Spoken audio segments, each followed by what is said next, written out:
Bonjour à tous, écoutez, ravi de vous retrouver ce mois-ci pour un nouveau billet. Un billet où je voulais tirer un coup de chapeau à une catégorie professionnelle qui sont les managers et notamment les managers intermédiaires.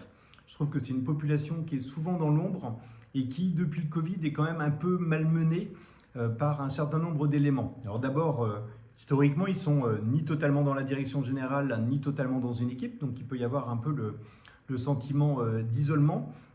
Mais depuis le Covid, il y a aussi les difficultés entre guillemets humaines et liées à la conjoncture également qui peuvent complexifier tout ça. Conjoncture qui est changeante et du coup avec des stratégies d'entreprise qui peuvent évoluer. On a moins de lisibilité globalement sur la partie business. Donc du coup il y a des décisions qui sont prises au fur et à mesure des années alors que finalement avant on y voyait peut-être un peu plus clair. Un manque de clarté dans la stratégie des entreprises puisque la stratégie est changeante et finalement un peu plus dans l'urgence, donc du coup un peu moins de communication également pour prendre le temps d'expliquer. Chacun est concentré sur sa mission, donc peut-être un peu moins de soutien. Et puis après des nouveaux phénomènes par rapport, ou en tout cas amplifiés fortement par rapport depuis le Covid, la découverte du management à distance, qui est vraiment une vraie difficulté pour identifier les signaux faibles, les détecter justement des éléments qui peuvent influer ensuite sur les équipes.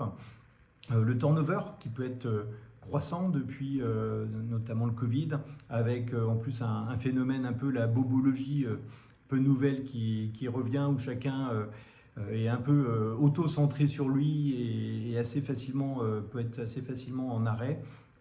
La prédominance du bien-être qui fait que finalement le collaborateur pense à son bien-être mais s'en fiche un peu de celui de son manager, et des fois il peut y avoir des comportements qui peuvent mettre à mal finalement les managers dans leur propre bien-être, et puis globalement un manque de reconnaissance puisqu'ils sont jamais sous la lumière, et donc ça peut être aussi un élément. En tout cas chez MV Group, on n'est pas confronté forcément à tous ces éléments-là, mais en recoupant avec un certain nombre de confrères et de dirigeants chefs d'entreprise, on perçoit bien globalement l'ensemble de ces difficultés.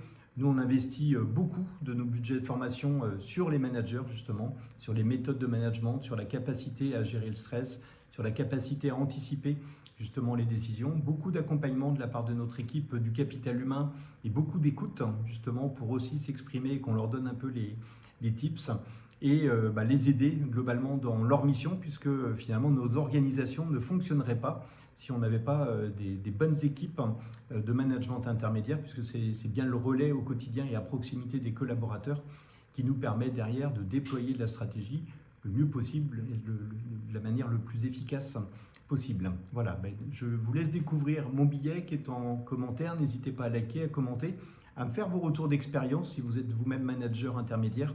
J'aimerais bien avoir également vos propres retours. Voilà, merci et à bientôt.